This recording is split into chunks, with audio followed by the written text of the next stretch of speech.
Bonjour à tous et bienvenue dans cette première vidéo des recettes faciles sans matériel pour étudiants. Donc aujourd'hui on va faire des patates sautées et, euh, et du coup ouais, c'est assez facile. Du coup vous aurez besoin de pommes de terre,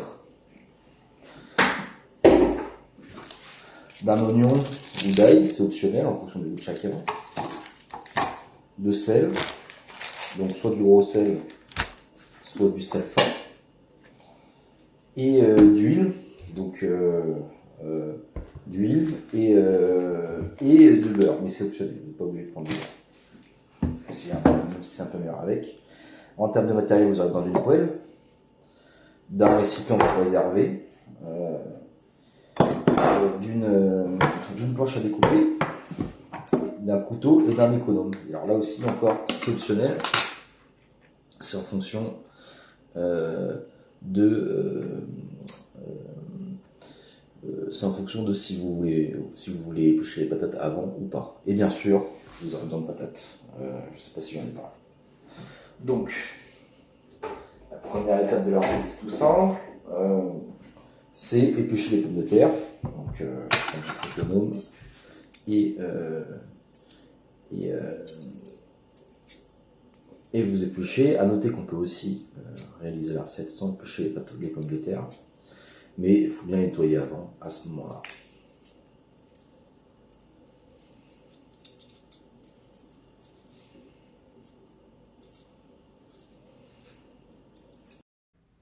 Donc là, je suis en train d'éplucher les pommes de terre. À noter qu'il faut bien enlever les germes. Voilà. Et pour des raisons de comestibilité, en fait, tout simplement. Et il faut faire attention, les pommes de terre les pommes de terre germées, les pommes de terre qui commencent à verdir, faut pas les manger parce que elles peuvent être riches d'un composé qui s'appelle la solanine, qui est toxique. Et on peut en manger une de temps en temps, mais bien les cuire. Et il faut savoir que voilà, il faut pas manger plusieurs repas de suite avec des pommes de terre qui ont été germées, même si on a enlevé les germes, à cause de la toxicité du composant qu'elles contiennent. Voilà. Donc là, on a procédé à la découpe des patates, enfin non, on a procédé à l'épluchage des patates. Donc je le répète, hein, si vous n'avez pas d'économe, on peut aussi ne pas les éplucher. Mais il faut bien les nettoyer à ce moment-là avant. Maintenant, on va pas procéder à la découpe. Donc, moi, ce qui est important, c'est que euh, l'ensemble des bouts de patates que vous allez couper soit à peu près de la même taille à chaque fois pour éviter qu'il y ait des bouts qui cuisent plus vite dans la poêle que d'autres. Du coup, moi, ce que je fais, c'est que je le coupe en deux. Puis ensuite, vous les avez côte à côte. Et ensuite, on recoupe en deux. Puis encore en deux. Encore en deux. Encore en deux. Et puis ensuite, on fait plein de petits morceaux. Je vous conseille de faire des morceaux le plus petits possible parce que ça va cuire plus vite aussi. Donc plus un morceau est petit, plus il va cuire vite. Donc vous pouvez, il y en a qui sont partisans de l'école du cube, donc ils vont faire des cubes, d'autres ils vont faire des tranches. Il y en a qui vont, même pas les découper plus que ça, ils vont juste couper en deux, puis vont faire des tranches, c'est en fonction des goûts de chacun, quoi, des préférences esthétiques de chacun. Donc voilà, on fait ça. Moi je suis partisan de faire le plus petit possible, histoire que ça cuise vite.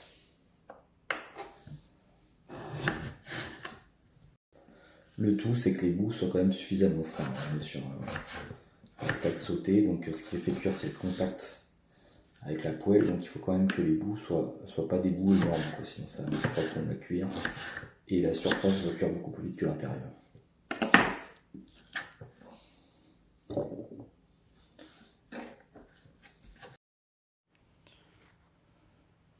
Donc là, vous voyez, les patates sont découpées. Donc maintenant, on va remplir ce récipient d'eau. Et on va les laisser tremper un peu. Ça va nous permettre, si vous voulez, d'enlever l'amidon qui est en surface de la pomme de terre et d'éviter que la pomme de terre colle, en fait, que les patates se collent entre elles au cours de la cuisson, ce qui fait que vous auriez un gros bloc de pommes de terre. Donc je vous conseille de pas skipper cette étape parce que c'est ce qui m'est arrivé quand j'ai eu les premières fois que j'ai fait la recette et c'est quand même un peu chiant. Donc une fois que vous les avez fait tremper un peu, voilà, donc on voit que ça devient blanc, c'est l'amidon, c'est la même chose que vous avez quand vous nettoyez votre riz, si vous avez déjà fait cuire du riz. Et ben en fait après, on prend une passoire, que j'ai oublié de préciser tout à l'heure, mais il faut aussi une passoire. Et on essore la pomme de terre.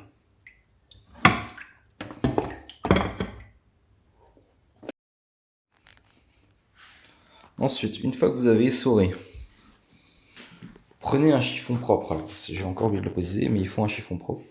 Vous mettez les patates dessus et vous allez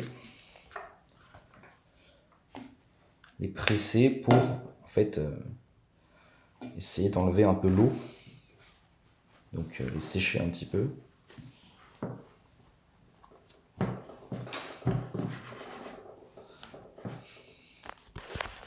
Vous voyez qui sort parfaitement, très bien. Faut pas qu'elle soit ultra sèche, hein, mais c'est quand même bien de les sécher un petit peu pour éviter qu'il y ait une réaction trop violente avec l'huile. Ensuite, une fois qu'on a préparé les patates, on va préparer les condiments qui vont avec. Donc là, je vous propose de mettre de l'ail. Donc j'ai 6 patates, donc 2 gousses d'ail, ça peut être pas mal. Donc ce qu'il faut savoir avec l'ail, c'est que le goût... Attendez, je prends un récipient pour ça. Le goût de l'ail est généré lorsqu'on l'écrase. Donc en fait, avec votre couteau, vous pouvez commencer à l'éplucher un petit peu, hein, mais il ne faut pas hésiter. C'est pour ça que souvent dans les vidéos de chef, vous voyez qu'ils écrasent l'ail. C'est parce qu'en fait, c'est là que le goût de l'ail apparaît. Donc une fois qu'on a épluché l'ail, si vous avez un pressail, on peut le faire au pressail aussi, hein, mais pas hésiter, tac, une petite incision au milieu pour finir de l'éplucher.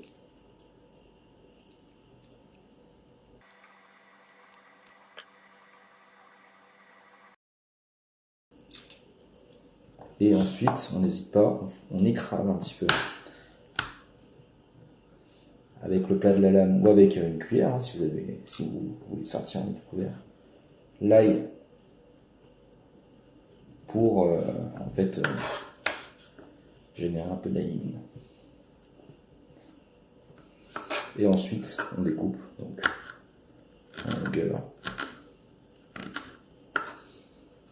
des petits morceaux pour que ça puisse se glisser partout lors de votre process de cuisson.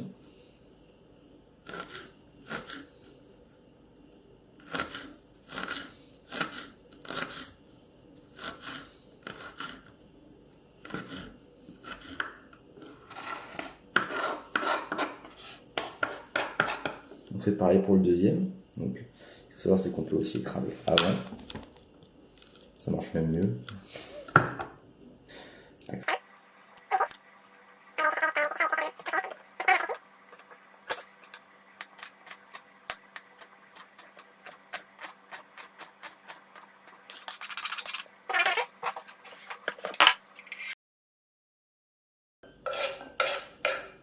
Et ensuite, vous avez l'oignon. Donc l'oignon,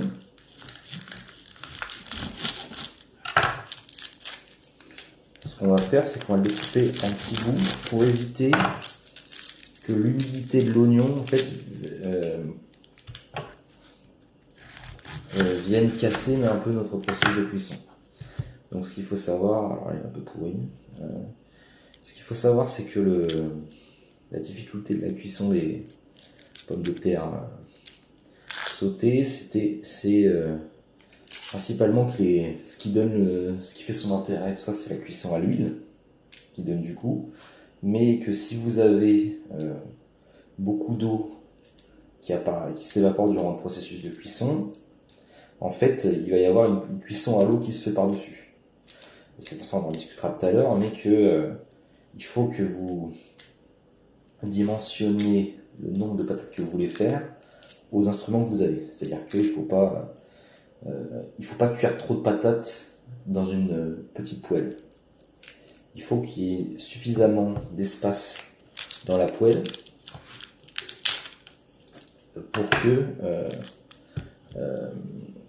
pour que lorsque vous faites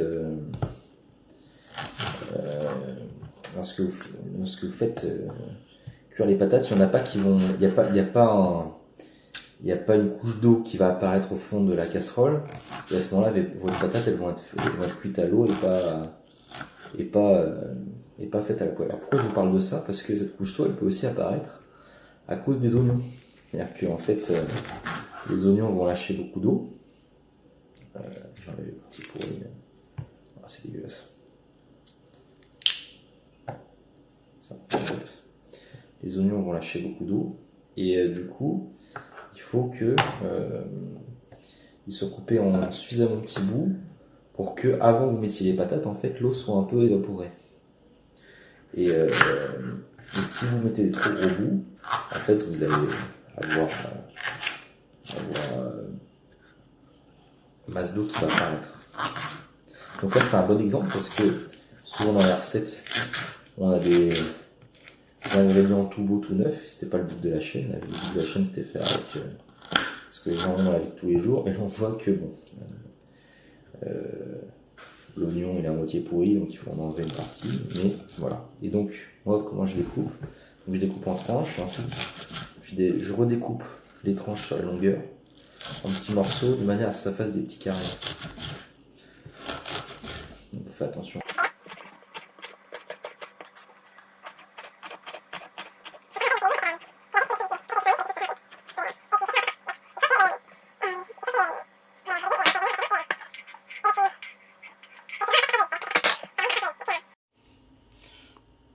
Donc ce que je vous disais tout à l'heure, c'est qu'en fait, il faut dimensionner le nombre de patates que vous voulez cuire. Donc là, j'en ai fait cuire 6 au matériel que vous avez. Donc là, vous voyez, par exemple, si je veux faire cuire ces 6 patates avec cette casserole, bon bah, je remplis. Et là, on voit que j'ai plusieurs couches de patates. C'est pas bon en fait, parce que là, du coup, ça va réduire, ça va relâcher de l'eau, et vous allez avoir une couche d'eau qui va apparaître au fond. Et du coup, vos patates du fond, elles seront cuites à l'eau, elles seront pas cuites en friture. Et ce sera pas des patates sautées. Et surtout, plus là j'ai du matériel en inox, donc ça va accrocher à mort, quoi, très rapidement. Donc en fait, il faut que je prenne la grande casserole en inox, la grande poêle en inox, où là pour le coup, bon bah là vous voyez, j'ai à peu près une couche de patates uniforme, et du coup j'aurai moins de problèmes. J'aurai moins de problèmes à la cuisson. Mais quand on va cuire les patates, on met pas tout de suite les patates. Il y a d'abord tout un rituel à respecter pour que ça marche.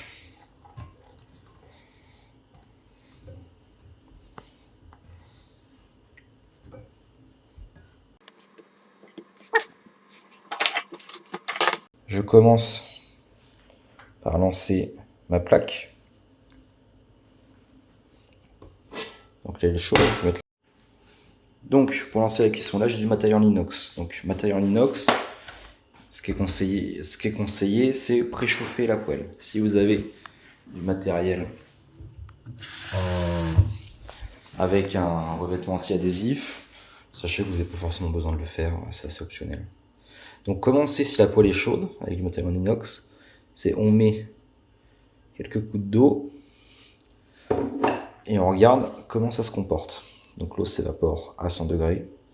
On va voir ce que ça va donner le cas échéant. Là on voit qu'il y a vapeur d'eau qui sort, donc ça veut dire que ça commence à chauffer, mais c'est pas encore assez chaud pour que on puisse s'en servir. Normalement, vous voyez les petites gouttes là, ça doit vraiment commencer à bouillir et on doit voir les gouttes d'eau qui sont comme suspendues en fait sur la poêle. Là, vous voyez, on commence à être pas mal, mais on n'est pas encore suffisamment chaud.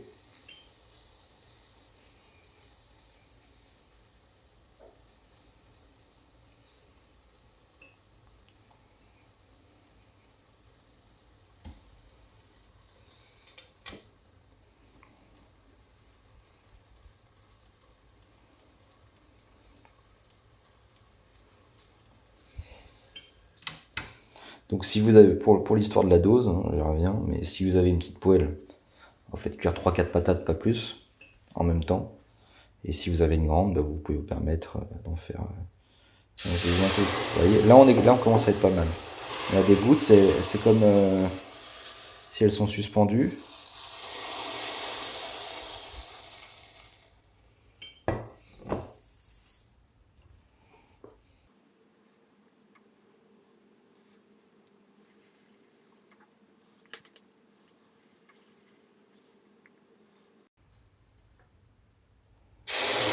Là, vous voyez, là on est bien. Donc là, on attend que l'eau soit évaporée et on va pouvoir mettre un peu d'huile. Donc concernant l'huile que vous utilisez, plutôt de l'huile végétale, évitez l'huile d'olive en préparation de cuisson comme ça. C'est-à-dire que l'huile d'olive c'est bien, mais quand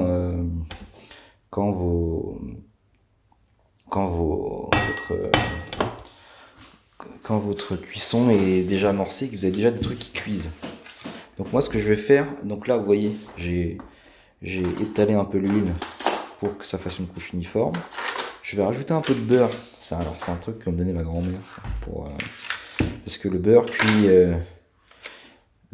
mal en fait, et il va permettre de rajouter un peu un effet croûte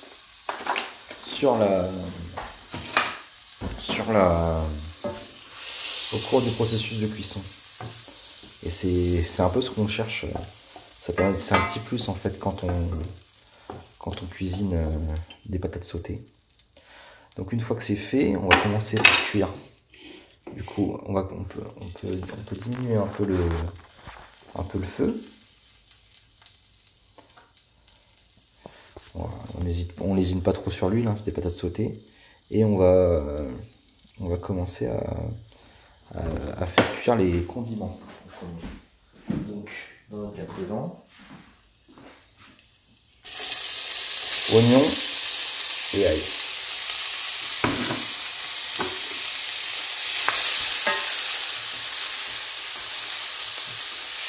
Donc là, vous voyez qu'il y a pas mal de vapeur d'eau, ça commence à relâcher de l'eau.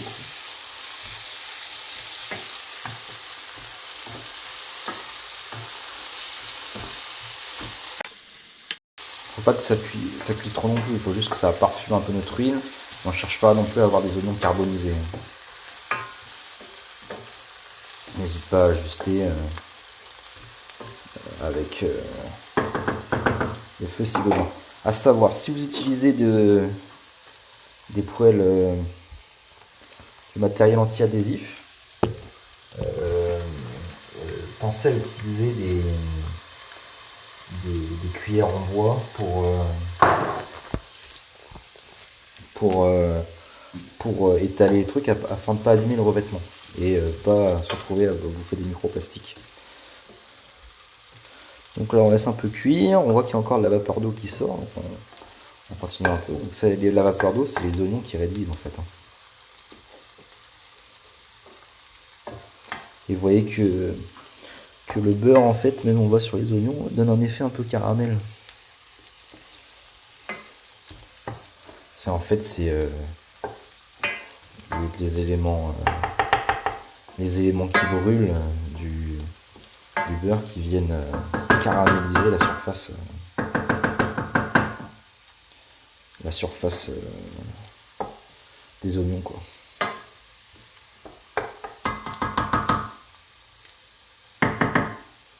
Une fois que c'est fait, Une fois que ça commence que c'est bien lancé, qu'on voit qu'il y a de moins en moins de vapeur, là, on a beaucoup moins par rapport à avant, on peut lancer les patates, donc, progressivement, hop.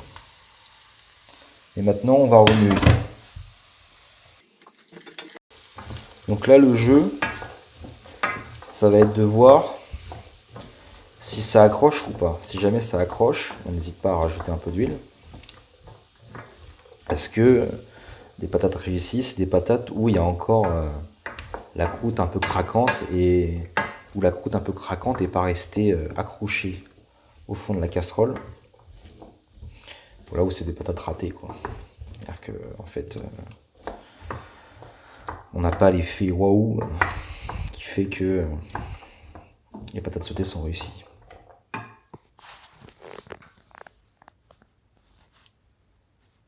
Pour le temps de cuisson, ce qu'il faut savoir, c'est que ça va dépendre un peu de la taille des morceaux de patates que vous avez mis dedans. Plus c'est petit, plus ça va cuire vite. Plus c'est gros, plus ça met du temps. Et bien sûr, de quel feu vous chauffez. C'est pas forcément conseillé de chauffer trop, parce que de chauffer trop fort, parce que là vous risquez de les cramer. Et c'est dommage, quoi.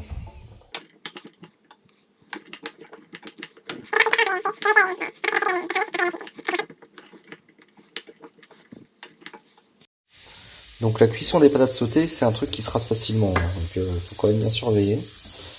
Et bien surveiller en remuant avec une cuillère en bois que ça accroche pas trop. Bien décoller quand ça s'accroche. Et quand ça accroche, sinon rajouter de l'huile. Alors faut pas que les patates trempent dans l'huile, hein, on n'est pas sur des frites. Mais faut quand même que il y en ait suffisamment. Et surtout, en fait, l'huile est consommée au cours de la cuisson par les patates. Donc ça peut être un peu long au début parce que vous voyez, là, je sais pas si on le voit à la caméra, mais il y a de la vapeur. La vapeur, en fait, c'est l'eau des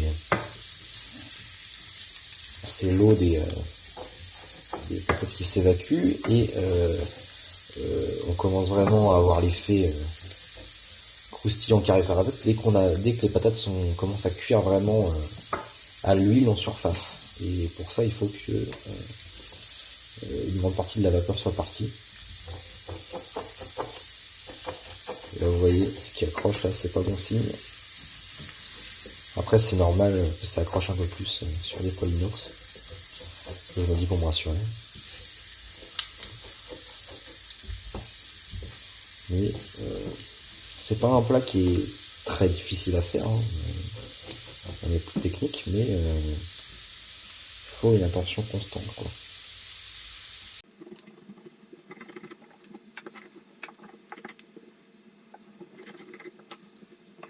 C'est pas un plat que vous pouvez faire en allant jouer à un jeu vidéo ou en jetant un coup d'œil à côté, quoi. Faut vraiment surveiller. Si vous voulez la version sans aucune prise de tête, que vous pouvez faire en grande quantité d'un coup, c'est les patates au four, quoi. Vous faites la même chose, sauf que vous n'avez pas besoin de les nettoyer, de les rincer. Vous mettez de l'huile sur les patates sur un bateau au four, mais ça nécessite d'avoir un four. Et c'est pas forcément le concept de la chaîne qui veut des recettes qui puissent s'adapter à un étudiant qui n'a pas de matériel, quoi. Enfin, le concept de ces vidéos, là. On verra si j'en fais d'autres. On voit que ça commence à accrocher. Donc quand ça accroche, on n'hésite pas à baisser un petit peu la cuisson, le point de cuisson. Et on peut rajouter un peu d'huile éventuellement.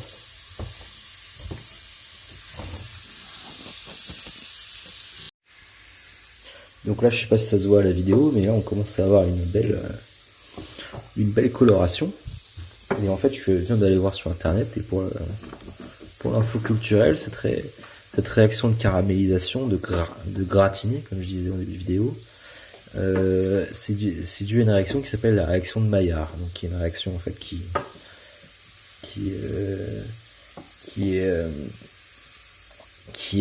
apparaît, qui est une réaction entre des sucres, glucose et des acides aminés, et qui apparaît à une température d'à peu près 110 degrés, qui se produit quand il n'y a plus d'eau en fait en surface de l'élément qui est cuit. C'est pour ça que c'est important qu'il n'y ait pas trop d'eau dans le processus de cuisson des pommes de terre. C'est pour ça que j'ai préféré faire cuire avant mes oignons, de pré-cuire un peu avant mes oignons, histoire d'évacuer un maximum d'eau.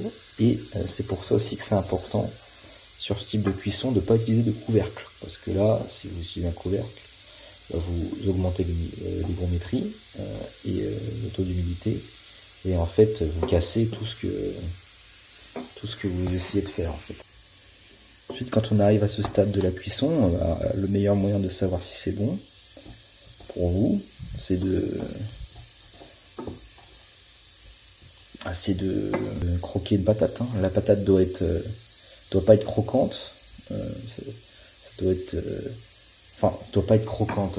Si, ça doit être craquant en surface, mais ça ne doit pas être croquant à cœur. Sinon, ça veut dire qu'elle n'est pas assez cuite.